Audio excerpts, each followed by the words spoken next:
This is Delta Sierra Juliet. Is there any known traffic below 5,000? Delta Sierra Juliet, no known traffic. Seems to be a large aircraft below 5,000. What type of aircraft is it? It is more bright. Seems to me like landing lights. The aircraft has just passed over me at least 1,000 feet above. It seems to me that he's playing some sort of game. He's flying over me 2-3 times at speeds I could not identify. As it's flying past, it's a long shape. Cannot identify more that it has such speed. It seems like it's stationary. What I'm doing right now is orbiting, and the thing is just orbiting on top of me also. It's got a green light and sort of metallic-like. It's all shiny on the outside. The engine is rough idling. I've got it set at 23, 24, and the thing is coughing. My intentions are to go to King Island, Melbourne. That strange aircraft is hovering on top of me again. It is hovering, and it is not an aircraft.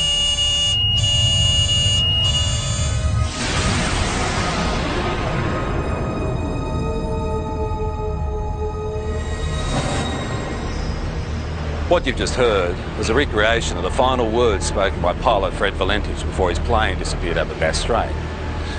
Even though it's been 19 years since Fred disappeared, the mystery surrounding what happened to him still hasn't faded.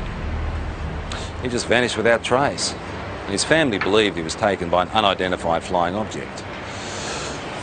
Recent years has been an explosion of UFO sightings in Australia. Whenever you mention the topic, people seem to have their own theories and opinions, or even their own stories. It was orange like a sunset, and it was just spanning across the road. I can't move, man. Moving forward in time through the experience.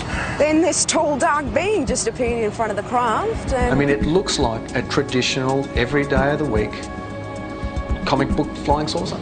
They had large almond-shaped eyes, small bodies, legs and arms, and sort of grey in appearance. I think it's the first time in my life that I could identify of anybody telling me that they were scared they were going to die. Saying that this thing was only just down the bottom of his street. He could see that it was out in the water, it was sucking up water.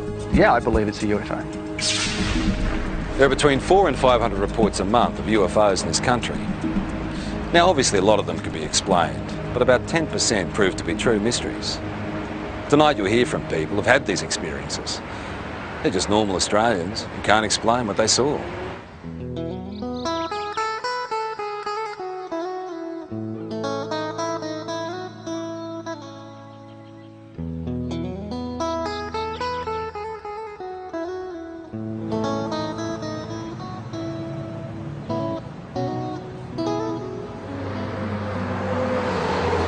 I was travelling from Sydney in a northerly direction toward Gosford along this particular road here, the Pacific Highway, and it was quiet. There wasn't a lot of traffic. It was early Christmas morning, and I was just gazing out of the front window of the car, and I saw approximately half a kilometre away a bright silver metallic object crossing from south to north.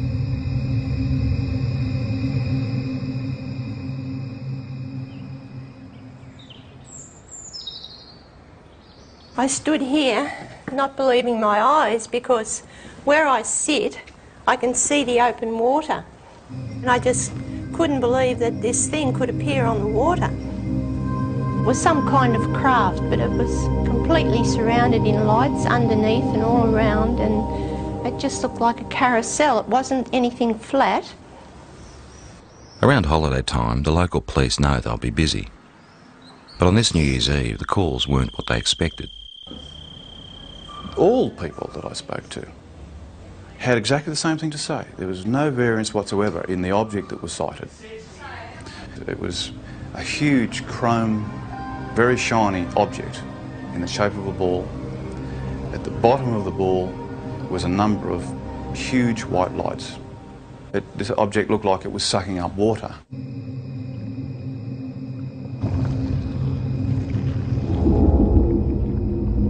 Some calls were quite frightful in their voice. You could actually hear the fear, and in the background especially, the fear of people and of course animals and things at the time that were experiencing this phenomena.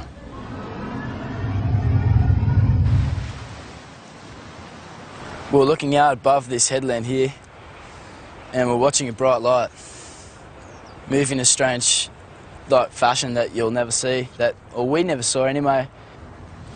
It was moving quickly and moved for instance, in a zigzag fashion. We were watching it for 10 to 15 minutes, move in this direction north, and we just saw this bright light, 15, 20 metres above our car. Just a bright light, emanating light towards our car. Mate, it was just awesome. All of a sudden I saw these lights come out of the water, like a cylinder, and flash.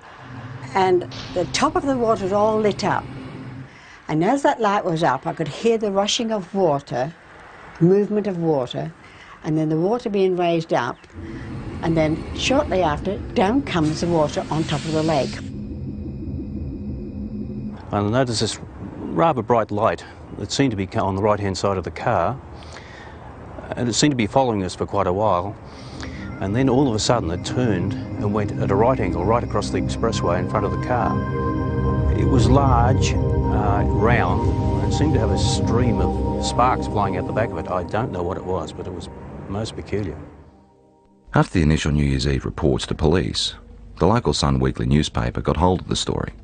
There were hundreds more people at home that had obviously thought they'd seen something quite out of the ordinary, but hadn't, were too scared maybe to come forward and actually say that they'd seen something. Our office, the day the report hit the streets, was amazing. We had caller after caller saying they'd seen the same thing. A lot of the witnesses were retired academics, some were policemen, nurses, school teachers, Sunday school teachers, lawyers, business people, some of the leading business people in the area.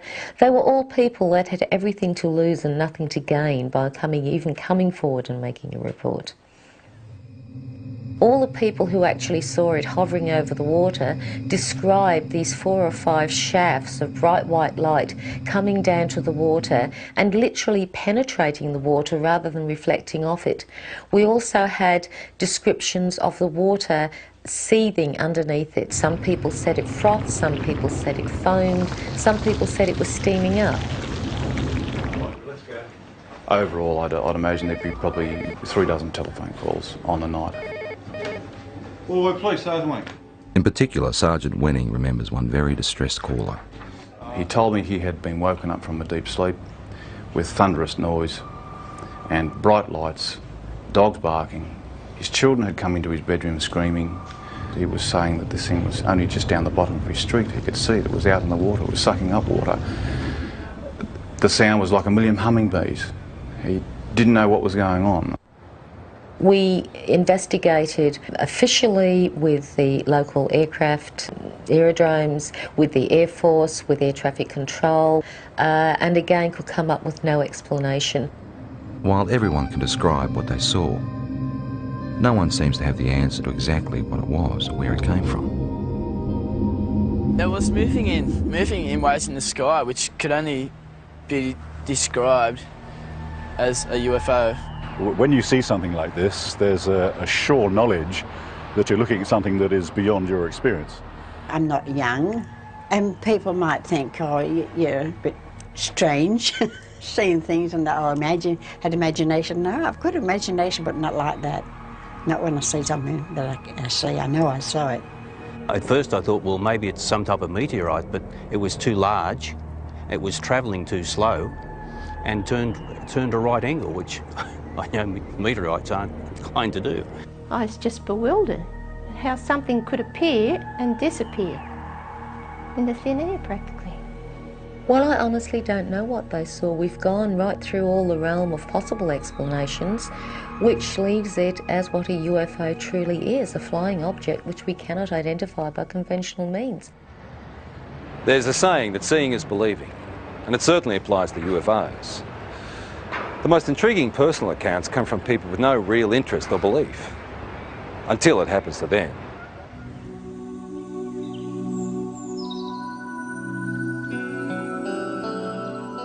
Before this happened to me, I can be honest, I could say that I was in that category of being naive. I didn't believe it. I didn't really believe it, because I had to see, it's like I would have to see it with my own eyes. Grace's experience starts in the early hours of the morning travelling home with 3 girlfriends. Victoria, who can't be identified, was one of the women in the back seat. It's when I got a bit further down the hill that I noticed on the right-hand side of me some long oblong-shaped lights. I didn't know what they were. I mean, I only sort of caught a glimpse of a bright orange light sort of shining through. As I got down the hillside and started to come around the corner by this little hotel that takes us back through the back roads towards the freeway, one of the girls in the back noticed a very bright white light with a type of blue haze around it. When the girls were sort of saying, oh, maybe, you know, like it's a UFO, and, you know, was sort of like, just laughed it off and said, don't be so ridiculous. The women continued their trip, but further down the road, more lights appeared. I heard Victoria and one of the other girls in the back there, they were commenting on something that was behind us. They actually thought somebody was coming up behind us, like a truck or something, because it was moving fairly fast and very bright. It was just such a bright as blinding light. It was orange like a sunset, and it was just spanning across the road. I got really scared, and I said to Grace, quick, just step on it. Because I knew there was a town just a kilometre up the road.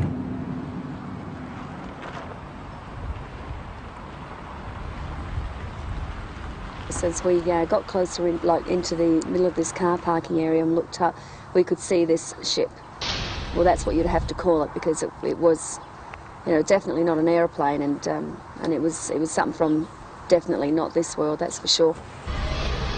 It sort of moved across from this direction straight over the top of us.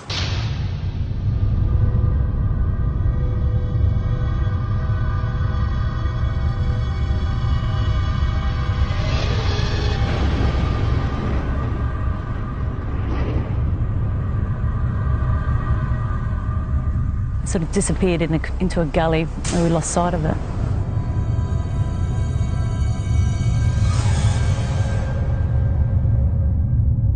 We were scared for our safety. I mean, I've got to be honest, I think it's the first time in my life that I could identify with anybody telling me that they were scared they were going to die. Because I was. When I got to the opening of the drive here, the other girls noticed that there was something else up, some activity up there in the sky. We were still scared. We didn't know what they were either. They seemed to be moving in a direction that this other craft had gone over and gone down. So the first thing you think of, just pull up someone's driveway. And as I pulled in, the light was so blinding, it actually was hurting our eyes to look at it. Then I noticed a figure coming. It wasn't a human, it definitely was no human, that's for sure. I felt threatened by it, I felt really, really threatened by it.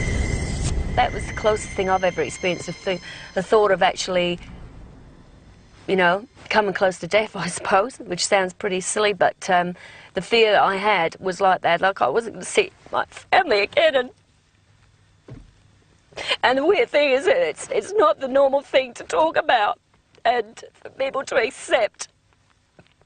But, you know, it's been 3 years now, and I still feel very distressed by it. In the weeks, I felt a lot of doubt with what happened to Grace. I didn't believe it, truly believed it, because I hadn't experienced anything like that myself. So I didn't show it either. I mean, I didn't show that I didn't believe it, because I think it was important that I looked like I was supporting her, so that otherwise, you know, she might go sort of, you know, off the rails if she didn't feel she had some support from her husband. But 2 weeks later, those doubts disappeared. What's work? Late one night, they were both woken by their distressed 15-year-old son. He was dead set that he had presence in his room. You know, there was somebody in his room. And one thing that he kept saying at that time was that, can you hear that sound? And he kept pointing up to the ceiling. And we could hear this low drone sound. I knew then I'd heard that sound before. We got back into bed and I was laying there.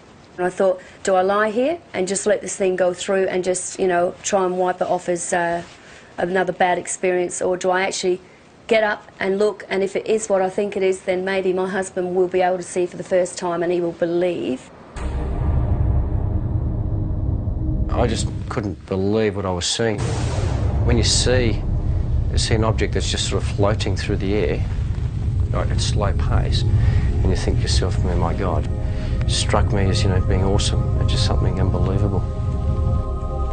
It was a relief that he was able to see this thing, and all I kept saying was that was the thing that was there the night when I was with the others. Certainly by its nature, by the way, characteristics of the way it just hovered across the house at a slow pace, yeah, no, nothing man-made.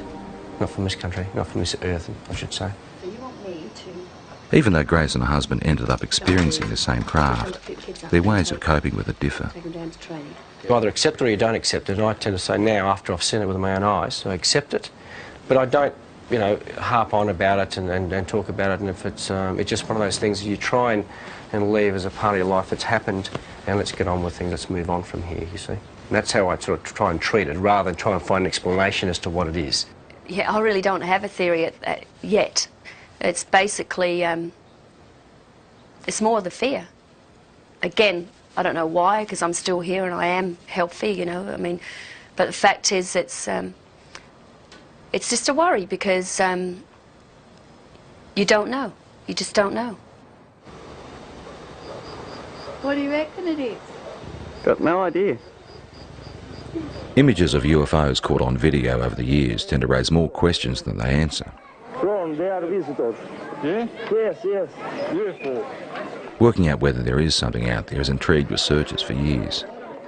And there's no doubt that there is a physical dimension to this UFO phenomenon, and it appears to involve some form of technology, and many cases certainly suggest that we're dealing with an exotic technology that might be something certainly foreign to our environment. When a Melbourne photographer saw images like these, he was interested enough to go on standby to try and capture on film whatever was buzzing the sky over Narre Warren in June 1996. I got the phone call and I was told that the lights were spinning across the tree line over the homes. What I did was put the camera onto the object, allowing it just to come into frame, hit the shutter, count to 20, stop, wind, move the camera to the next part of the frame, start the shot, count to 20, let it go, and so forth. The first night, the result of the photographs showed just light trails of this object going across over the tree line. The second night, with higher speed film and the higher magnification lens, is where we actually captured the shot of the disc. This thing was, the only way to explain it was moving across the air like ice on a hot plate, very, very smooth. Later in the program, Doug's photos will be studied by an independent expert. Well, it was flying, it's unidentified, and it was definitely an object. What it will be, and I hope with the analysis will prove me right. But yeah, I believe it's a UFO. In the UFO community, the term hypnotherapy is like a buzzword. It's the thing to try if you feel you have secrets of the past to unlock. While mainstream medicine doesn't necessarily recognise it, people who've had UFO encounters believe it helps.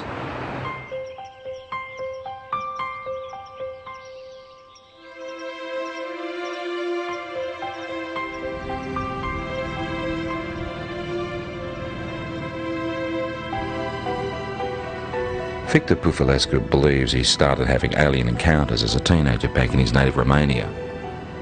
He's turned to hypnotherapy to try and find out exactly what happened.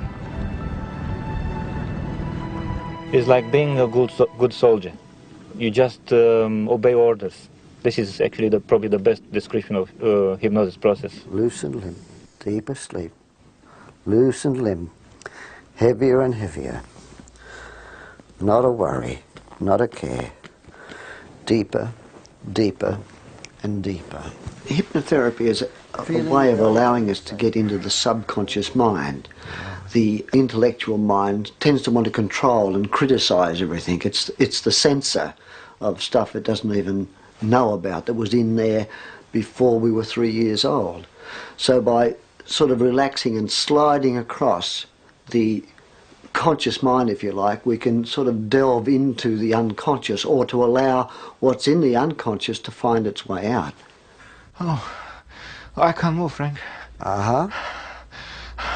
The pressure is increasing. I can't move. The chest, my arms, my legs. There's a thing about hypnotherapy that very often the subject will want to please the hypnotist. So you have to look at that. But the thing is that you can see that when a person is reliving an experience, that it's pretty easy to see whether that's faked or not. Moving forward in time. My legs. Moving forward My feet. in time. Moving forward in time through the experience. The pain is inside of my elbow. Thanks. Who are you saying thanks to? Them. Can you ask them what they're doing? No. It's a test. That's a test. I just know it's a test. They keep me telling be calm. They're telling you to be calm. Yeah. Very often the people are quite disturbed about dreams they're having or things they've imagined happen to them. And they often come out of this saying, I'm pleased I'm not crazy, or I'm not mad, or I'm not imagining this.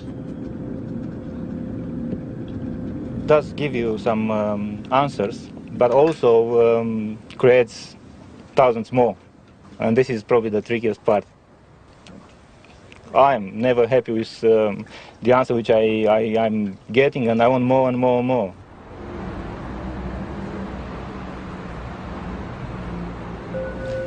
Just relaxing as much as you can with every breath.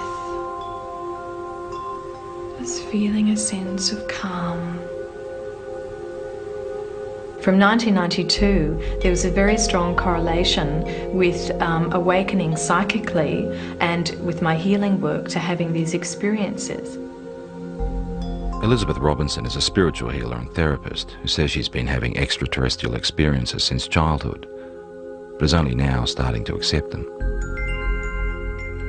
I mean, when they started with me, I thought, my God, this is bizarre. You know, this is crazy. This is in the realm of science fiction.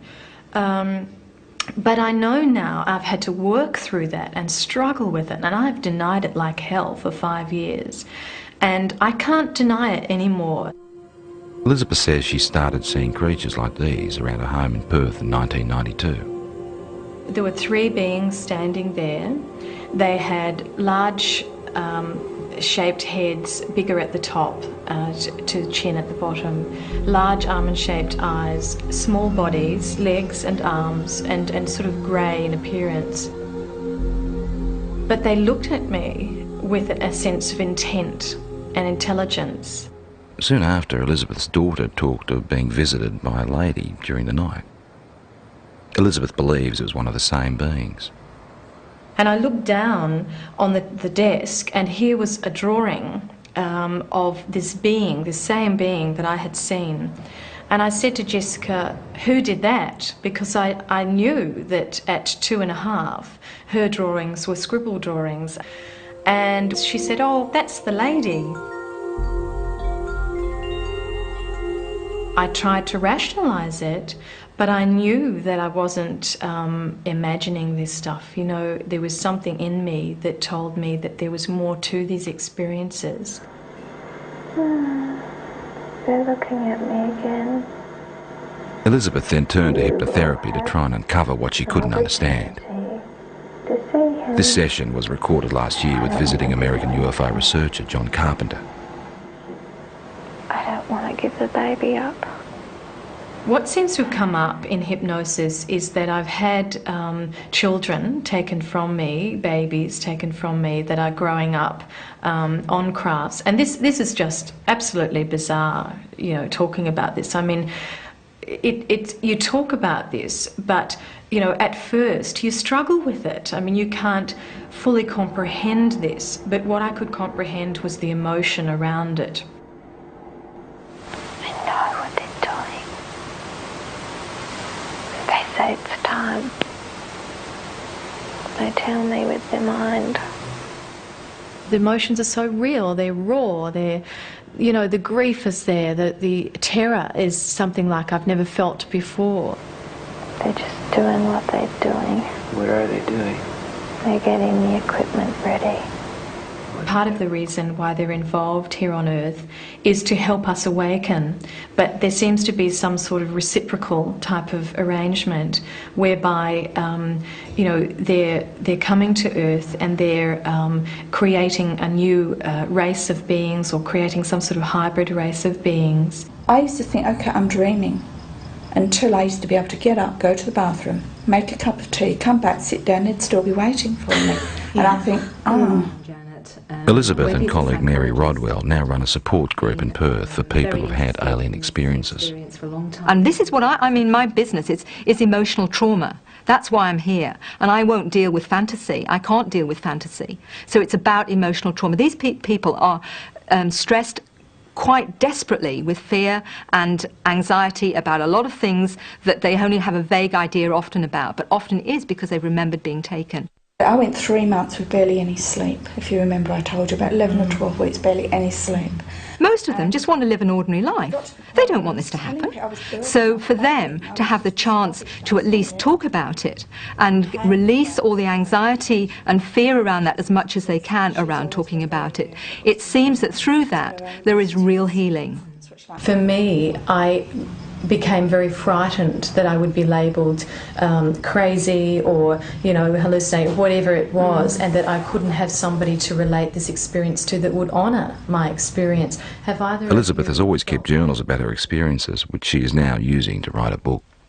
I saw a grey being appear, white-grey colour. In the dream, I was searching for my son, even though the child dream of trying to run away from several grey beings, but as fast as I ran or wherever I really don't expect someone to be able to say, absolutely, you know, this is real, because, you know, you always doubt yourself, but you know that it's real, and you have to come to some point and stop denying it, and that's what I'm starting to do. Sorting out the facts surrounding UFOs can be tough, unless of course there's something that science can put to the test.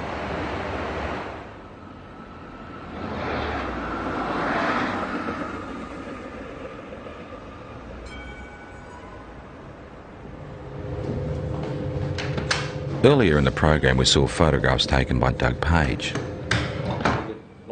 The time exposures show what Doug believes is a UFO hovering near his home in 1996.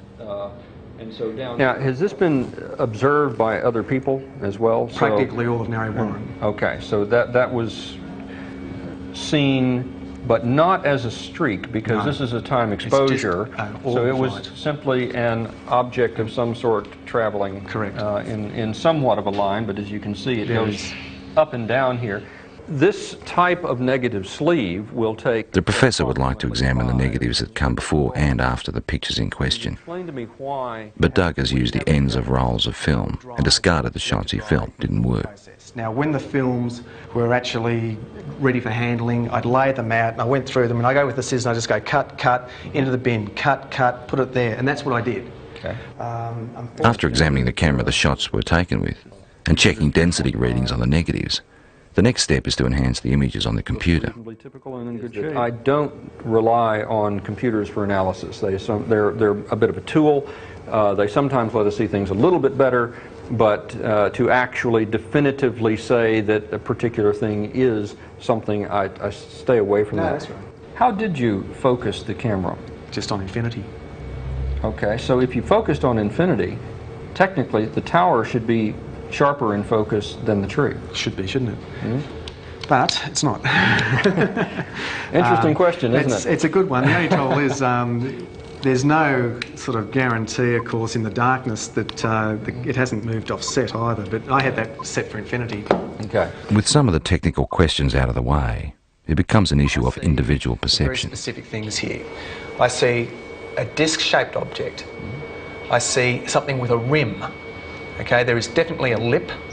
There are what appears to be lights. There's big, there's another small one in between, another one. So we've got something that is geometrically laid out. You can see a texture, and you can see definitely on the dark side of it something. So something's in shadow. I mean, it looks like a traditional, every day of the week, comic book flying saucer. My first impression of this when I saw it, again, was a trumpet, a circular object here that we have a bell shape that comes out, like so. This is unexplained optical either artifact, phenomena, or reality, or could be, could be an object, but it is totally undefinable. And of technical concern is the fact that the start of the time exposure is more in focus than the end shape. Does it make any sense to you that if this was moving and it's decelerating, would that have a bearing on the shape of the line? If it was slowing? Because no, it shouldn't. It should be exactly the same sharpness. Despite question marks over issues like that, the professor is able to reach some conclusions. I don't believe that it's been faked. I think it is probably something that was traveling through the air. What it would be, I wouldn't know, and there's no indication from the photographs that would give me any clue.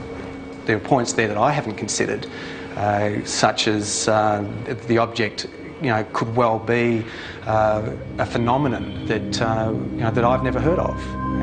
So I mean, we've got to keep an open mind.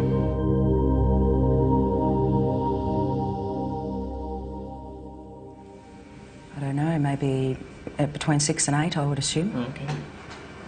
They were fairly intense, or? Yeah, they were very close together as well. Right, okay. 4 years ago, Kelly Carr was a mother and housewife with no interest in spaceships or aliens. Now she's using technology to reconstruct images of her own encounter. It does give the idea of the lights there, but the brightness of the light, it gives a good impression, except that the colour doesn't seem right. Kelly's account starts in August 1993. My husband and I were driving up to my girlfriend's place in Monbulk, which is in the Dandenong Mountains. We were driving on Belgrave Hallam Road, and it was just on dusk. I saw what I thought was round orange lights in the field. It looked unusual to me. Later that night, retracing their route home, Kelly noticed something else unusual. It's about a kilometre or so in front of us, about twice the height of the treetops. We could see this object, which at first I thought was a blimp. It had the shape of a blimp, but it was light. As we got closer to it, the light seemed to sort of separate, and it was actually these a row of round lights, and they were orange. It appeared like there was silhouettes standing in these round orange circles, like people, but you could only see the black outline. Well, I just said to my husband, look, there's people in there. And the minute I said that, it shot off to the left of us. Within 1 or 2 seconds, it was gone completely. About a kilometre or two further down the road, as we kept driving, I came across at least what I thought was a screen or a wall of light across the road. And my heart started racing and the adrenaline was sort of pumping through my body, and I'm thinking, we've just seen this back down there, we're in for, a close encounter.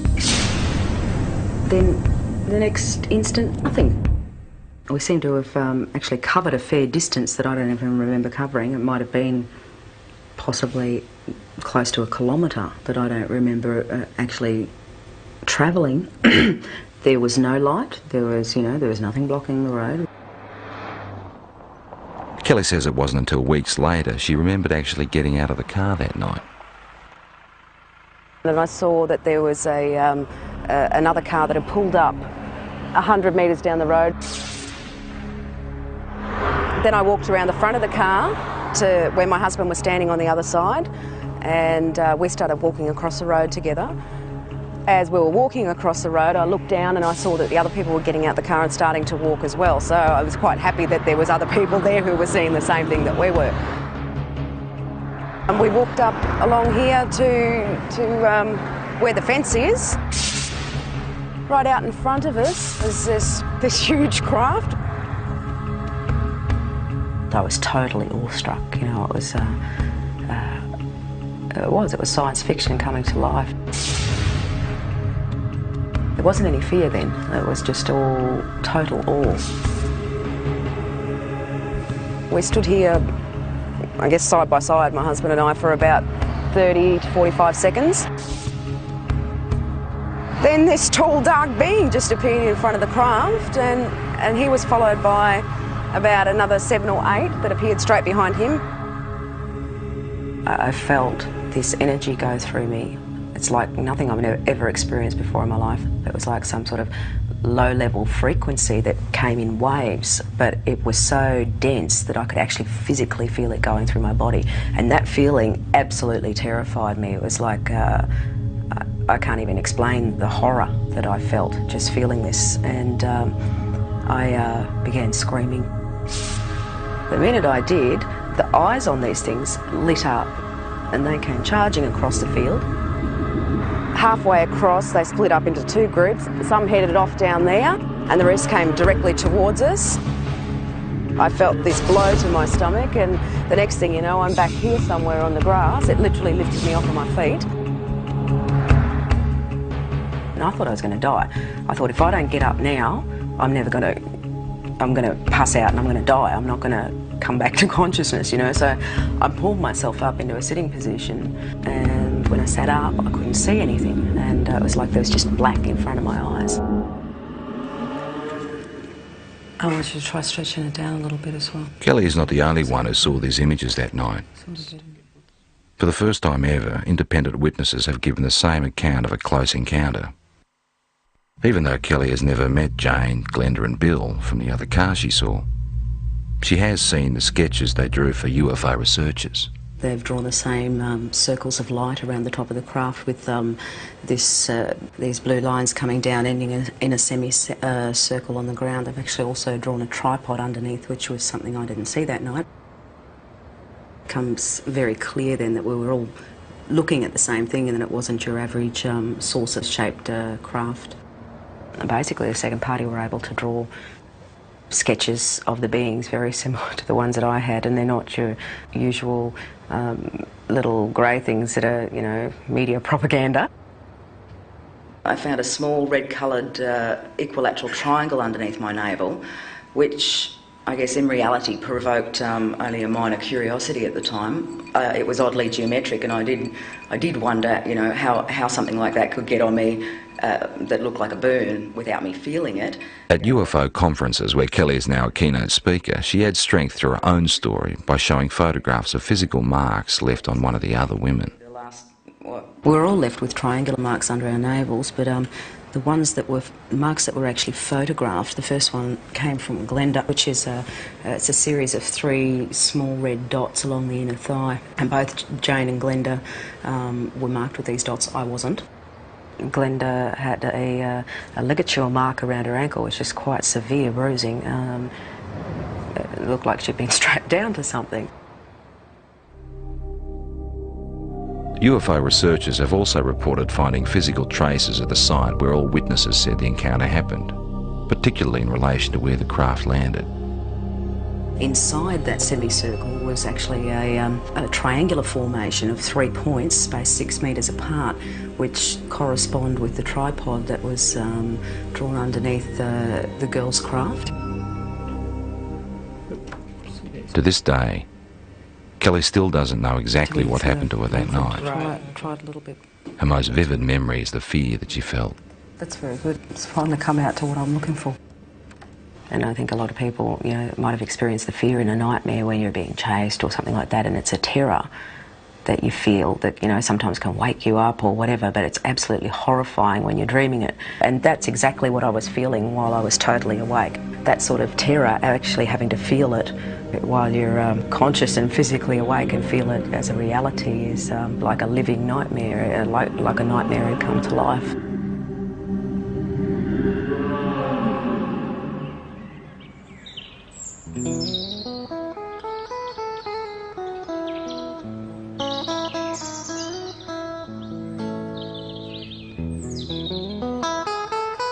We've moved out onto 138 acres. We don't have electricity. We use all our own fuel, like for both our fires. We're in the process of trying to become self-sufficient as far as food's concerned. We just lead just a very different lifestyle. Denise Borrett says it's her encounters with strange beings that have helped her make the decision to live this way. There's one of our missing. I believe at the moment that they're giving us quite a dire warning about what's happening to the planet and what's going to happen to us unless we actually wake up to what we're actually doing. They seem to open parts of your mind that aren't open before, and or they help you to do that.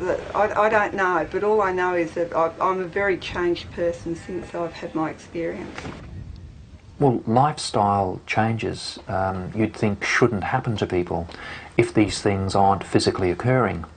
So I guess it's a little piece of evidence to suggest that something really startling and extraordinary must have happened to a person because of the changes that they do go through. Denise says her visitors have the ability to render her husband unconscious, so he never actually experiences the aliens, but he does have physical scars.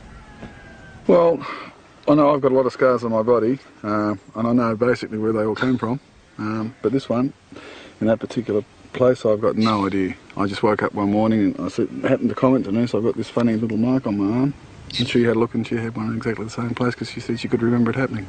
And I can actually remember them cutting it.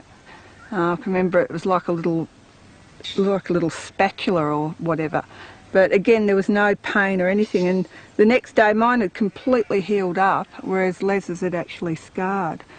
And I thought, well, they're in identical spots and they're identical size, so obviously something was going on. People who've had multiple abduction experiences very often get very concerned about the environment. They get very concerned about healthy lifestyles. They get very interested in the possibility of life elsewhere. They get very interested in promoting the message that there's something actually going on.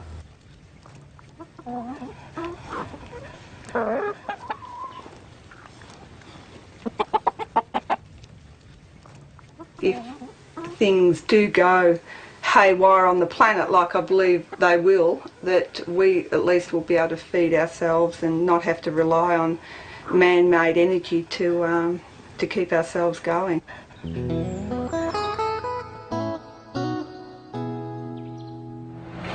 It's pretty obvious that the people that had these experiences are convinced there's more to what's out there than most of us realise. They're also the first to admit that their stories could be hard to accept. All they want us to do is be prepared to listen. I suppose people got to make their own minds up, but we can honestly say that what happened, happened, and there's no doubt about that. Perhaps they're extraterrestrial, we don't know. Perhaps it's military experimentation. Perhaps there's new things in this earth that we don't know about. I don't know what they are.